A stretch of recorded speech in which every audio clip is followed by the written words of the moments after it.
¿Qué tal? Soy el pastor Mike Pileggi y hoy tengo el privilegio de poder compartir la palabra de Dios. Y si eres nuevo con nosotros, me imagino que ya te diste cuenta. El mes de julio es importante para nosotros como iglesia porque celebramos nuestro aniversario. Y este número que está atrás mío nos deja saber que estamos cumpliendo ¿cuántos años? 50 años. ¡Wow! Para la gloria de Dios. Amén. Óyeme, 50 años. ¿Ustedes se imaginan lo que son eso? Hace 2 semanas yo cumplí 33 años. Yo no sé lo que son 50 años. Eso yo no lo entiendo. Mis papás no se conocían y ya había una iglesia aquí. Ya aquí estaba una iglesia que estaba ministrando aquí en este mismo local. Para mí eso me impacta. De hecho, esta semana, hace 2 semanas, tuve el privilegio de poder hablar con Otto.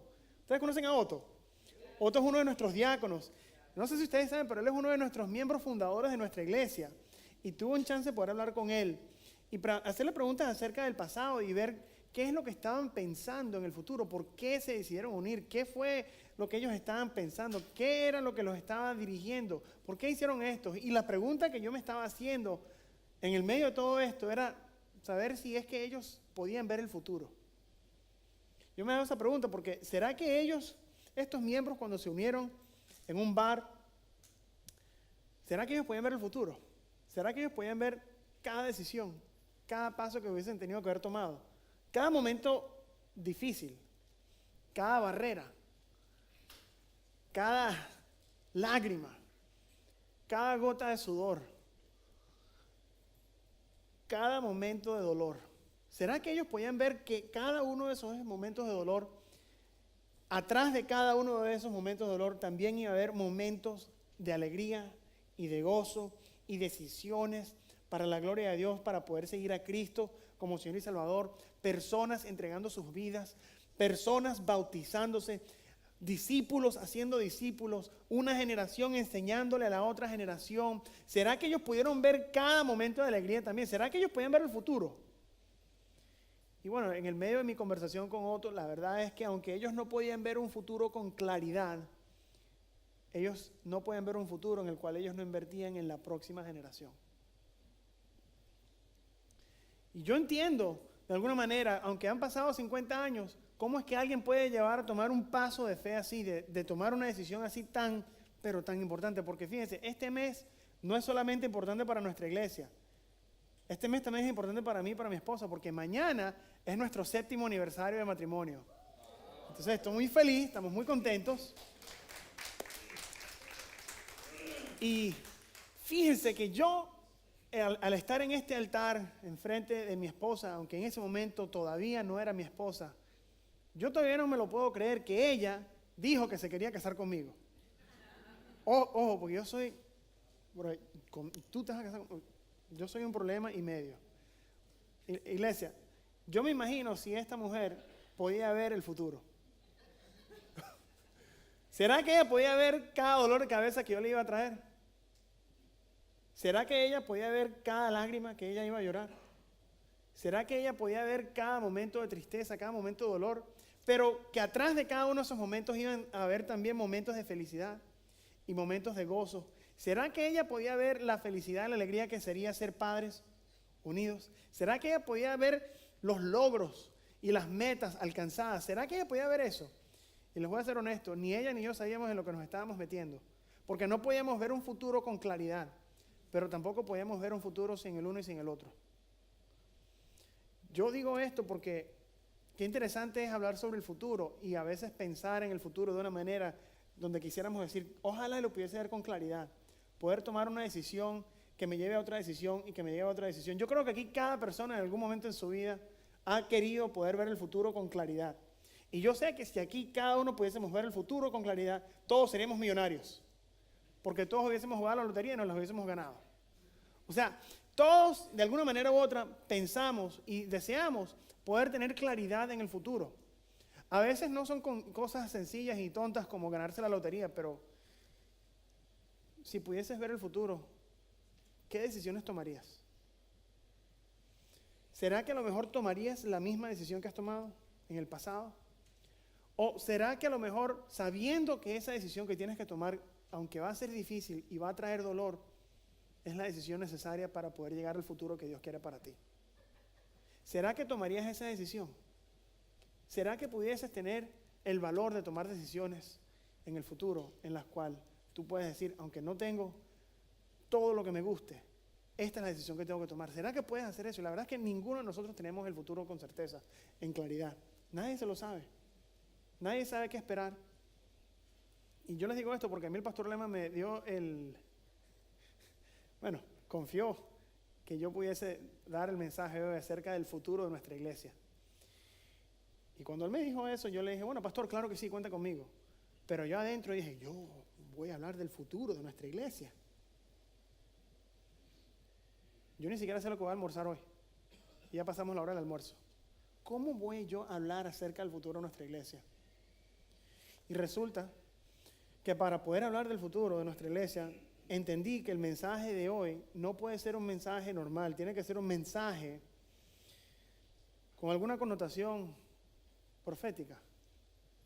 No que yo soy profeta y que ahora ustedes me van a pedir a mí cuáles son las decisiones del futuro, así por así.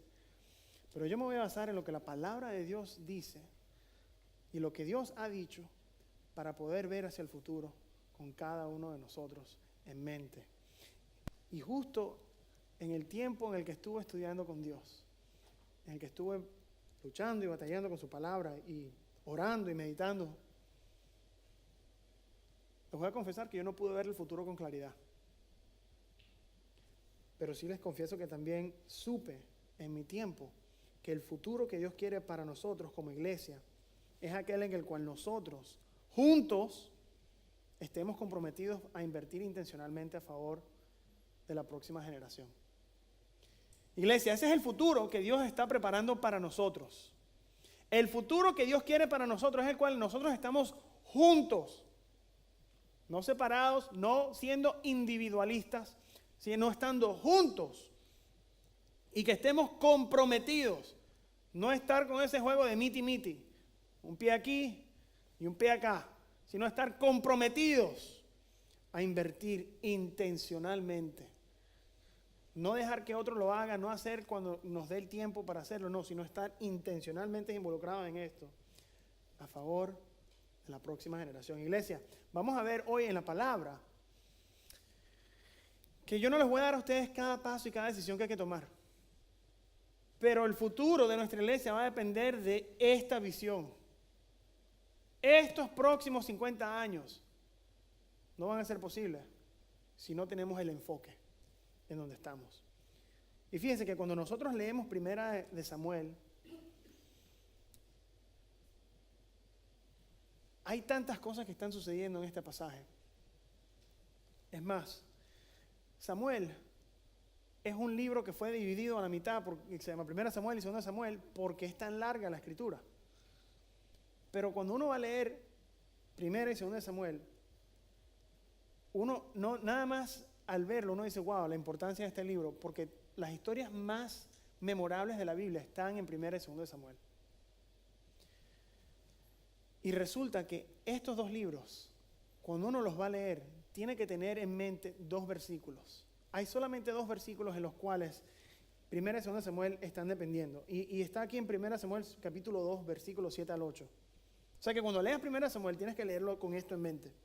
Dice que el Señor empobrece y enriquece, humilla y también exalta.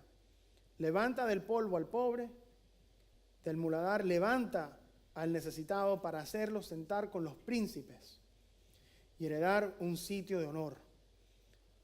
Pues las columnas de la tierra son del Señor y sobre ellas ha colocado el mundo.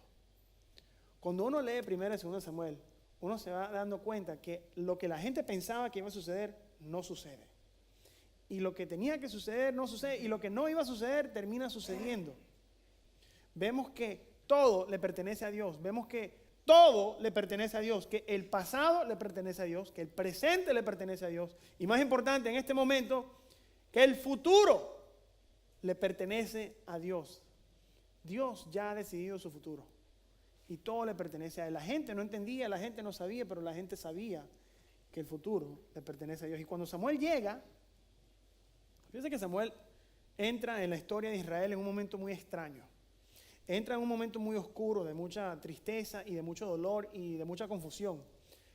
Porque 430 años antes de Samuel, el pueblo de Israel, cuando estaba en el desierto, Dios le había hablado a este pueblo y les había dicho en Deuteronomio 6, lo que se llama como el Shema, que a cada padre, cada persona tiene que invertir en la próxima generación. ¿En qué manera? Enseñarles e instruirles a adorar a Jehová. Y que ellos tienen que hacerlo mientras comen, mientras caminan, mientras descansan, mientras se sientan, mientras van al trabajo, que en cada situación, en cada momento, tienen que estar enseñándole e invirtiendo en la próxima generación. Resulta que el pueblo de Israel escuchó esta instrucción, Moisés murió, Josué surgió, tomó el manto. Después de que Josué murió, se levanta otra generación, y esta generación, su récord está escrito en el libro de Jueces. Y Jueces 2:10 dice que se levantó otra generación después de ellos que no conocía al Señor, ni la obra que Él había hecho por Israel. Qué momento de tristeza, porque después de esto sucede que por 435 años viene una generación tras otra generación que se levanta, que va siendo peor que la próxima generación, y van cayendo como una espiral de mala decisión tras mala decisión, tras mala generación, tras mala generación, que cada uno va peor y peor y peor que el anterior. Samuel entra al final de esta generación de jueces y de personas que han abandonado los caminos del Señor. El tiempo de Samuel no era muy distinto al tiempo de nosotros en este sentido. Fíjense que en el tiempo de Samuel, aunque sea la gente, aunque no obedecían a Dios, sí creían en Dios. Algo bien extraño, pero ustedes saben que la generación de nosotros hoy en día, la próxima generación, la que está aquí surgiendo en este país, dice que la religión que está surgiendo es la religión de los nada. ¿Ustedes sabían eso? De los nada, se les llaman los nones. Que no creen en nada, no creen en absolutamente nada, no creen en Dios, no creen en su existencia, no creen en absolutamente nada. Hemos llegado a un punto en nuestra cultura en la cual se está levantando una generación que no cree, ni ha confesado, ni quiere saber nada de Dios.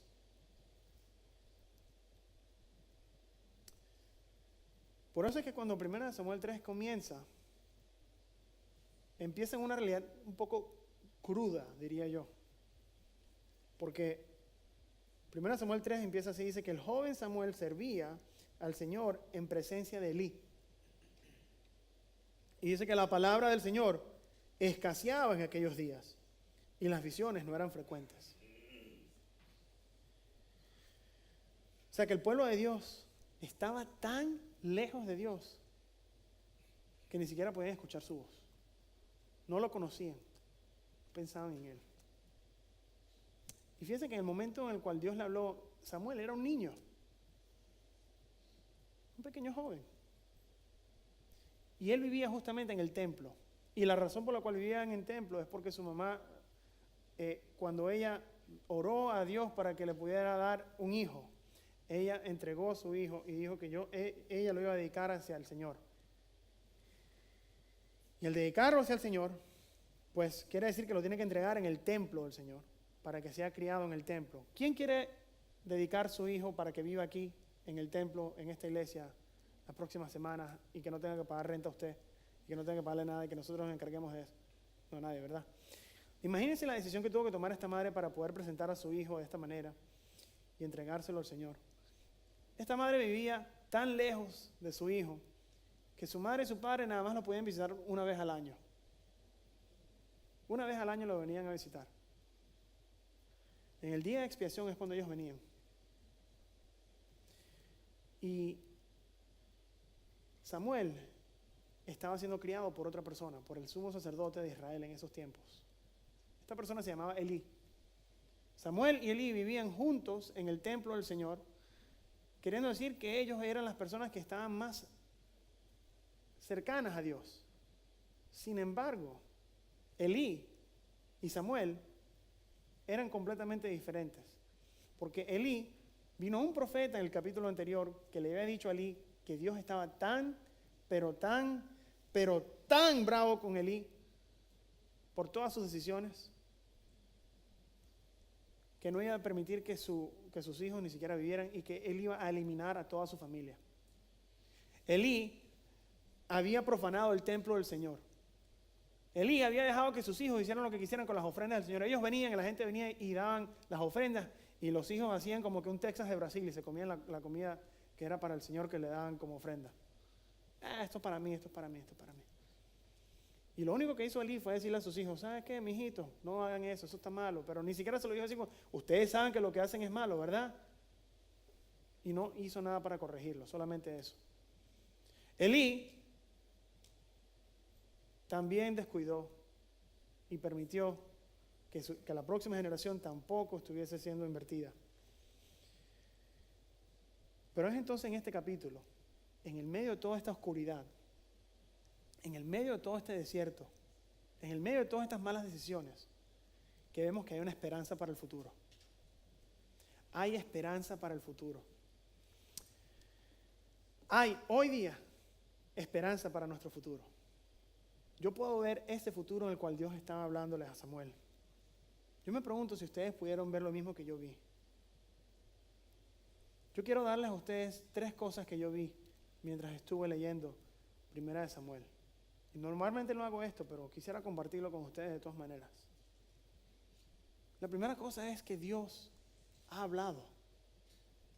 Lo escucharemos. Ustedes saben que Dios ya habló. Dios ya habló y su palabra está aquí. Vamos a escucharlo. Samuel no reconoció a Dios.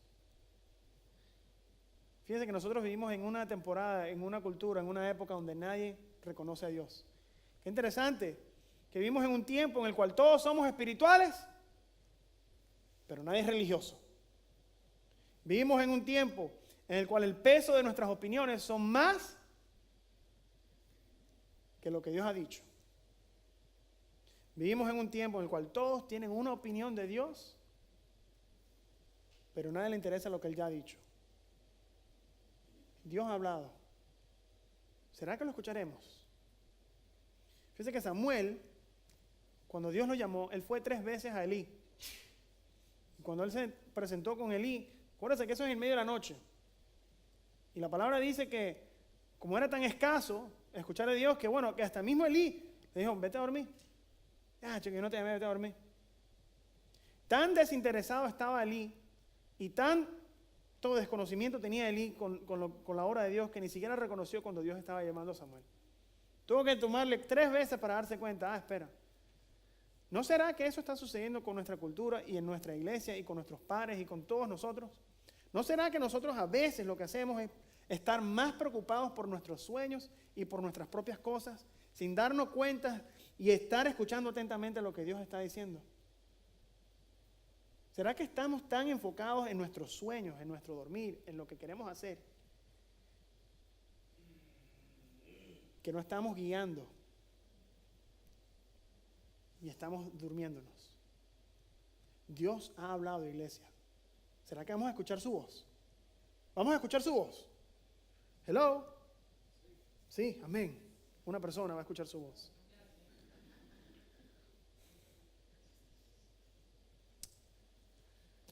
Hay un aspecto que yo quisiera relatarle a los jóvenes y a todos ustedes que están aquí.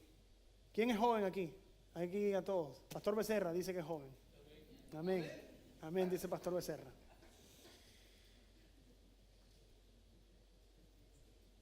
Cuando Dios llamó a Samuel, Samuel se despertó. Despiértate. Dios te está llamando. Despiértate. Despiértate. Que Dios te está llamando. Fíjense que nosotros esperamos una intervención divina en la cual Dios nos habla a nosotros en medio de la noche. ¿Quién está esperando esto? Dice: Samuel, despierta. Te estoy llamando. ¿Quién está esperando eso? Imagínense cuántas veces nosotros hemos hecho eso, que estamos esperando como que una señal, como que Dios, háblame, quiero escuchar tu voz. Interesante que el pueblo de Israel escuchó la voz de Dios en el desierto y le pidió a Moisés: no queremos escuchar más su voz, háblanos tú, Moisés, háblanos tú. ¿Cuánto miedo y cuánto temblor tuvieron que haber sentido cuando escucharon la voz de Dios? Si los mismos fariseos en el tiempo de Jesús, cuando vieron las señales, dijeron, sí, pero ¿qué otra señal más nos puedes dar para comprobar? Para de buscar señales, para de buscar momentos y busca su palabra. Dios ya habló. Escúchalo. Escúchalo. Y para cada uno de nosotros, estamos cumpliendo 50 años, iglesia, para la gloria de Dios. Pero los próximos 50 años no se van a definir recordando el pasado.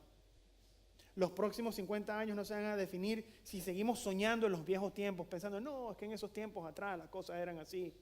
No, es que yo cuando, discipulado, que no. Lo mejor no está por detrás de nosotros. Lo mejor está por venir, porque el futuro le pertenece a Dios. Así que cuando nosotros vamos a su palabra, vamos a hacer lo que Dios incitó a Samuel a decir. Cuando Dios llamó a Samuel, solamente hubo una respuesta apropiada. ¿Qué fue lo que Samuel le dijo? Habla, que tu siervo escucha. Tu siervo está escuchando. ¿Será que vamos a escucharlo? Y fíjense que nosotros sabemos lo que Samuel escuchó de Dios en ese momento. Y vamos a hablar de eso en un momento, pero ¿sabrás tú lo que Dios te ha dicho a ti y lo que le ha dicho a esta iglesia? ¿Sabes lo que nos ha dicho Dios? Es lo mismo que está en Deuteronomio 6. Invierte en la próxima generación. Es lo mismo que está en Mateo 28, del 18 al 20. Id, ¿y qué? Haced discípulos, bautizándolos en el nombre del Padre, del Hijo y del Espíritu Santo, enseñándoles a obedecer todo lo que les he enseñado. Y yo estaré con ustedes hasta el fin. Es lo mismo que Pablo le dijo a Timoteo. Lo mismo que yo te he enseñado, enséñaselo a otros hombres para que ellos también se lo enseñen a otros hombres que puedan enseñar. Sigue invirtiendo en la próxima generación. Es lo mismo que Jesús le dijo a los discípulos. ¿Cómo vamos a hacer esto? En Hechos capítulo 1, versículo 8, Jesús le dijo, ¿y ustedes recibirán qué? Poder. Díganlo conmigo, ustedes recibirán poder cuando el Espíritu Santo venga sobre ustedes. Y ustedes serán mis testigos, ¿dónde? En Jerusalén, Judea, Samaria, hasta el fin del mundo. Esto no frena. Hay que seguir viendo hacia el futuro, hacia el frente, invirtiendo en la próxima generación. Todo está aquí en la palabra de Dios desde Génesis hasta el libro de Apocalipsis. Que Dios lo que nos está diciendo a nosotros es que tenemos que invertir en la próxima generación. Ahora, ¿cómo vamos a hacer esto? Primero, obviamente, hay que empezar en el hogar. Ya esto se lo hemos dicho, pero no estoy cansado de decírselo. Porque si nosotros solamente pensamos en Dios cuando nos conviene, no te sorprendas cuando tus hijos se conviertan en uno de los de la generación de los nada. Dios ha dado a los padres la tarea de criar futuros hacedores de discípulos. Tú tienes esa tarea como padre. Aquí todos no somos padres. O sea que tengo que dirigirme no solamente a los padres, sino a cada uno de nosotros. O sea, acuérdense que el hogar, aunque está en nuestras casas, no es solamente allá. Este es nuestro hogar. Miren la persona que está a su izquierda y a su derecha. Ese es su hermano. Esa es su hermana.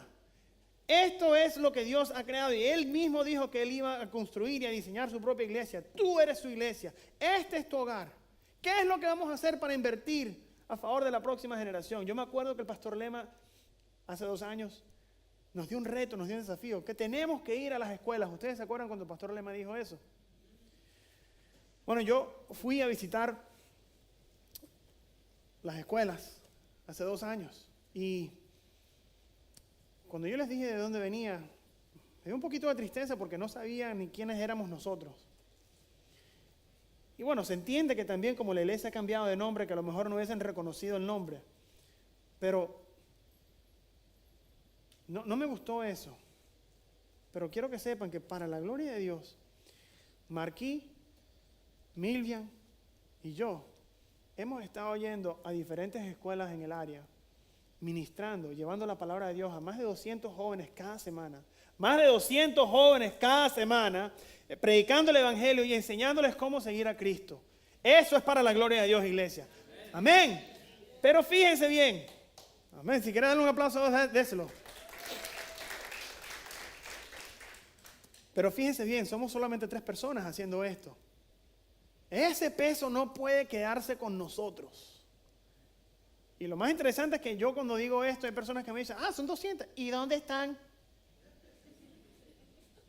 La pregunta es, ¿dónde estás tú? Entonces, hay que invertir en esta próxima generación. Yo cuando veo el ministerio de niños de nuestra iglesia, Kids Corner y Aguana, yo digo, wow, nuestra iglesia está invirtiendo en la próxima generación. Hay mujeres y hombres que están fielmente dando su tiempo para instruir y enseñar a la próxima generación. Eso no es una guardería. Lo que está sucediendo ahorita mismo no es una guardería. Sus hijos están siendo ministrados. Pero ese peso no puede quedar solamente en esas personas. No podemos agotar a las personas que están sirviendo en este ministerio y decir, no, ellos lo hacen, yo estoy bien aquí. Veo el ministerio de jóvenes de nuestra iglesia, el que dirige Marquí. Yo veo 40, 50 jóvenes cada semana venir aquí los viernes. Y no solamente eso, sino que veo también a los adultos jóvenes que vienen a servir fielmente aquí y algunos adultos no tan jóvenes que también vienen a servir aquí. Y yo veo lo que están haciendo, que están invirtiendo en la próxima generación.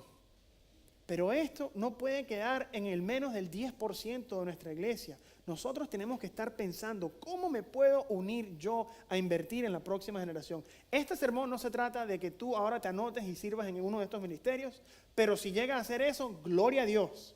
Tienes que pensar un poquito más allá de solamente servir en un ministerio. Piensa cómo cuando tú estás aquí, ¿cómo es que tú estás ministrando, invirtiendo en la próxima generación? ¿Cómo lo estás haciendo? No puedes venir aquí y pensar y decir, es que a mí no me gusta servir en estas áreas porque primero a mí yo no sé cómo hablarle a los jóvenes. No importa. Dios ya ha hablado. Di lo que Él ha dicho. No te preocupes por eso. Y nadie va a ser suficientemente cool como para que un joven te escuche. Así que no te preocupes. Yo no sé hablar con los niños. A mí no te preocupes. Todos los niños se sacan los mocos. O sea que todo está bien. Todo está bien. Estamos bien. Estamos bien, iglesia. Hay que decirlo así. ¿Saben por qué? Porque no podemos tener miedo de lo que Dios nos ha mandado a hacer. Nuestras preferencias tienen que cambiar. Solo podremos tener éxito si dejamos de escuchar nuestras preferencias y comenzamos a escuchar a Dios. Invertir en la próxima generación no es una opción, es un imperativo. La fidelidad de las personas que vinieron antes de nosotros por 50 años en invertir en esta próxima generación, este es el resultado. Este es el resultado de esa fidelidad. Gloria a Dios. Hay 3 servicios. Este es el resultado. Este es el resultado, pero nosotros no podemos abandonarlo. Y no estoy diciendo que seamos una iglesia de jóvenes, aunque ¿quién no quiere ser joven? Porque si dejamos que todo esto sea llevado por niños y por jóvenes, resulta que esto no va a llegar para nada. Esto va a ser un circo. Necesitamos que usted esté aquí. Necesitamos esta generación que siga ministrando a la generación que viene. El futuro que Dios quiere para nosotros como iglesia es aquel en el cual nosotros juntos estemos comprometidos a invertir intencionalmente a favor de la próxima generación. Bueno, tengo 2 puntos más que no van a llegar a ser tan largos como esto que acabo de decir. Pero sí quiero que sepan que la segunda cosa que veo en este pasaje que leí es que Dios no solamente ha hablado para que escuchemos, sino que también tenemos que hablar. Vamos a hablar. Vamos a enseñar. Fíjense que cuando Dios le habló a Samuel, Él le contó las malas noticias que le iban a venir a Elí. Eso fue lo que le dijo. Dios le dijo, y esto es lo que le sucederá a Elí. Y sus hijos morirán. Y todo eso. Estamos hablando de Elí, el sacerdote, el que está criando a Samuel. Samuel se va y se acuesta. El día siguiente, ¿quién lo despierta? Elí. ¿Y qué te dijo Dios, mijito?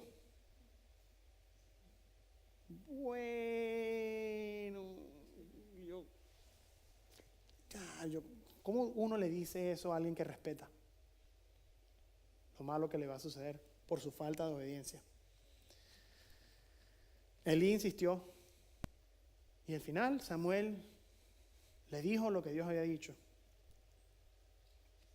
La palabra de Dios dice que Samuel tuvo miedo a contarle la visión a Elí en el versículo 15, pero después se lo terminó diciendo todo.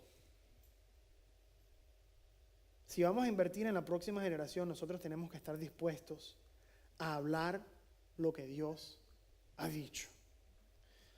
Se los digo porque nosotros no podemos mimar, ojo, No podemos mimar a nuestros niños y a nuestros jóvenes para que crezcan protegidos en una burbujita donde sus emociones tienen más valor que la verdad de Dios. ¿Te sientes así? Bueno, está bien. ¿No te gusta lo que dice la Biblia? Bueno, eso no tienes que creerlo. Si no te gusta, mejor, eso como que no cuenta. Mira, por más que le duela a alguien escuchar la verdad, nosotros tenemos que preocuparnos aún más por hablar y enseñar lo que Dios ha dicho. Pastor, pero yo no sé cómo hacerlo, yo no tengo un título, yo no tengo un posgrado. Por la historia de la humanidad, ese ha sido lo mismo para todas las personas. Así que no te preocupes, Dios ya te ha dado lo que necesitas, está aquí. La palabra de Dios dice en 2 Timoteo capítulo 3, que toda escritura es inspirada por Dios y es útil. Fíjense bien. Hasta las partes que hablan de la genealogía, la que dice, y este tuvo el hijo de tal, y tal tuvo el hijo de tal, y tal. Hasta eso es útil para enseñar, para reprender, para corregir, para instruir en justicia, a fin de que el hombre de Dios sea perfecto, equipado para toda buena obra. Aquí, con esto es con lo que vamos a equipar, y vamos a preparar, y vamos a invertir. Nuestro desafío va a ser aferrarnos a su palabra y a enseñar lo que Dios ha dicho, sin importar lo que la cultura diga y sin importar cómo se sienta uno con la verdad. Hay que decirlo, hay que enseñarlo, hay que enseñar a nuestros jóvenes y a la próxima generación que solamente existe un Dios, Dios Padre, Dios Hijo, Dios Espíritu Santo, en el cual si nosotros ponemos nuestra fe en Él, perdona todos nuestros pecados. Nos llama a una vida en santidad. Creemos en su poder por su resurrección y podemos tener vida eterna en Él. A lo largo del libro de Samuel, vemos que Dios también instruyó a Samuel a que hiciera ciertas cosas y Samuel tuvo que obedecer. O sea, no es suficiente escuchar cuando Dios habla, no es suficiente hablar cuando Dios habla, sino también tenemos que obedecer cuando Dios habla. Dios ya habló. ¿Estás obedeciendo su palabra? Fíjense que no hay futuro en nuestra iglesia si nosotros no invertimos activamente en la próxima generación. O sea que ¿vamos a obedecer o vamos a obedecer? ¿Será que vas a obedecer entonces tu llamado de hacer discípulos? ¿Vas a empezar en tu hogar? Te pregunto esto porque uno discipula, depende de cómo uno estructure su día y su semana. ¿Cómo estás estructurando tu semana? ¿Cómo organizas tu día? ¿Cómo tomas decisiones? O sea, ¿cómo le respondes tú a las preguntas difíciles? A mí me da risa que a veces los padres, cuando sus hijos están entrando en un problema escolar, le dicen a sus hijos, bueno, mira, dile que te enfermaste y ya. No enseñes a tu hijo a mentir.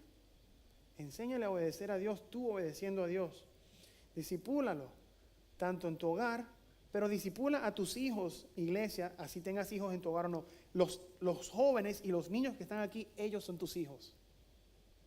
Discipúlalos a ellos. Tienes que tener una postura entonces de servir, no de recibir. Tenemos que cambiar nuestra postura.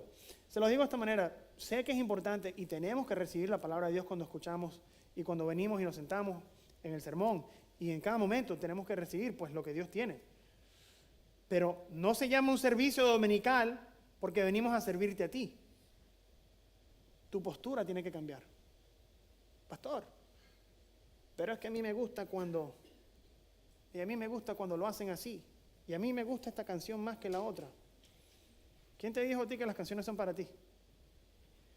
Pastor, es que a mí me gusta cuando predica así, cuando dice así.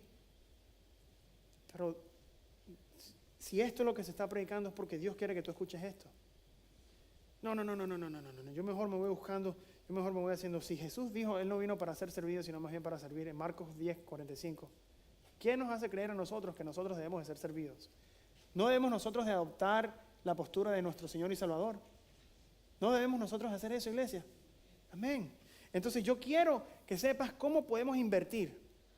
Hay dos cosas que podemos hacer. Para discipular se necesitan dos cosas, palabra y obra. palabra y obra. La palabra de Dios, enseñarla, instruirla y también obedecerla. Cuando estás viviendo tu vida, tienes que pensar de esta forma. Si yo quiero invertir en la próxima generación, entonces cada decisión que yo tome va a estar basada en la realidad que la próxima generación va a crecer imitando mis acciones. O sea, ¿cómo oras? Vamos a empezar ahí. ¿Cómo oras? ¿Cuándo oras? ¿Cómo hablas? ¿Cuándo hablas? ¿Qué es lo que dices? ¿Cómo sirves? ¿Cuándo sirves? ¿Cómo adoras? ¿Cuándo adoras? ¿Esperas una vez a la semana adorar a Dios o adoras a Dios todos los días de tu vida? ¿Cómo le das prioridad a Dios? ¿Se la estás dando? ¿Cómo discipulas? ¿Estás discipulando? Estas decisiones que tú tomas con tus palabras y con tus obras van a marcar la diferencia en la próxima generación. ¿Cómo es posible que después de Josué se levantó una generación que no conoció a Dios? Nosotros no podemos hacer esto, iglesia. Han sido 50 años, pero yo quiero ver 50 años más. Yo quiero ver 50 años más. Solamente para poder hacer esto hay un futuro en el cual nuestra iglesia puede hacer esto, y es cuando nosotros invirtamos en la próxima generación. La pregunta será, ¿seremos nosotros esta iglesia? ¿Seremos nosotros la iglesia que dice, habla? Tu sirviente está escuchando. Habla, Señor. Claro que sí. Eso es lo que voy a hacer, Padre. Ojo, les estoy hablando a ustedes. Estoy hablando a ti. Se lo digo porque a veces tengo estas conversaciones. A veces dicen cosas los miembros y a veces dicen cosas que dicen, bueno, pastor, ¿por qué la iglesia ya no hace esto? Y por ahí escuché a alguien riéndose. Pastor, ¿por qué no hacemos esto en vez? Pastor, hay una necesidad aquí. ¿Por qué la iglesia no hace eso? Vuelvo y repito. Yo, o el pastor Lema, o el pastor Nelson, yo no soy la iglesia. Nosotros somos la iglesia. Y si Dios ha puesto una inquietud en tu vida sobre una necesidad, hagámosla. Con tal de que encaje con la visión de conseguir, pues, ser una iglesia saludable, cumpliendo la gran comisión, ser llenos del Espíritu Santo, sí mismos, siendo seguidores llenos del Espíritu Santo, marcando una diferencia para la gloria de Dios. ¿Con el propósito de qué? De seguir invirtiendo en esta próxima generación. Si tus decisiones son marcadas por otras cosas como la tradición o la cultura, aunque la tradición y la cultura pueda tener su valor, nuestras decisiones para el futuro no pueden estar basadas en la tradición.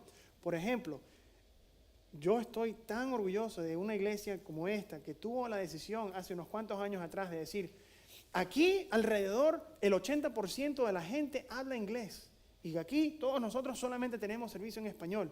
Alguien tuvo que tener la valentía de decir, ¿sabes qué? Tenemos que hacer algo por eso. Vamos a lanzar un ministerio en inglés. Alguien tuvo que pensar en el futuro. Alguien tuvo que pensar en el futuro, pero no podemos frenar con solamente decir tenemos un servicio en inglés. Tenemos que pensar en la necesidad completa de toda esta cultura que está aquí. O sea que si de repente pasado mañana todos empiezan a hablar chino, ¿qué vamos a hacer nosotros?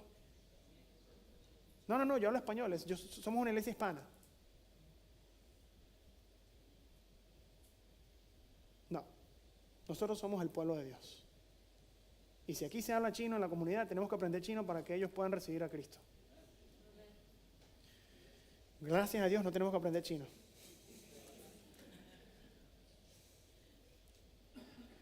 Pero ¿quién quiere ser parte de esa iglesia? Que invierte en el futuro, que puede ver el futuro. Y aunque no sea claro, aunque a lo mejor no puedas ver, pero pastor, ¿por qué están haciéndolo así, pastor? Pero yo, a lo mejor puedas ver más allá y decir, ¿Qué va a pasar después en el futuro? ¿Cuáles son estas decisiones que se tienen que tomar? Hay decisiones que se toman que son dolorosas, hay decisiones que se toman que son difíciles, pero seremos la iglesia que tendremos la valentía de tomar las decisiones difíciles para poder ver los logros por el reino de los cielos. ¿Será que seremos esta iglesia que se compromete a invertir en la próxima generación? ¿Seremos esa iglesia? Sí lo seremos. Si quieres ser parte de esa iglesia, te reto a que pienses de esta forma. Que pienses más allá de tu preferencia, que pienses más allá de una cultura, que pienses más allá de una decisión vana, que pienses más allá de todo eso y que digas, Padre, aquí estoy, quiero servirte. Si tú quieres ser miembro y quieres participar de esta forma, únete conmigo y ponte de pie. Y quisiera orar contigo en esta mañana o en esta tarde ya, para poder darle la gloria a Dios de esto. Si tú quieres estar comprometidos a invertir en la próxima generación, ponte de pie conmigo, iglesia. Ponte de pie conmigo. Vamos a cantarle a nuestro Dios. Vamos a ofrecerle nuestras voces, pero vamos a ofrecerle también nuestras decisiones.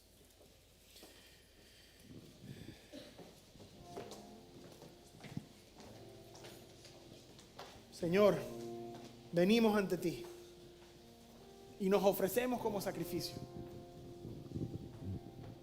Ofrecemos nuestras decisiones y todo para tu gloria.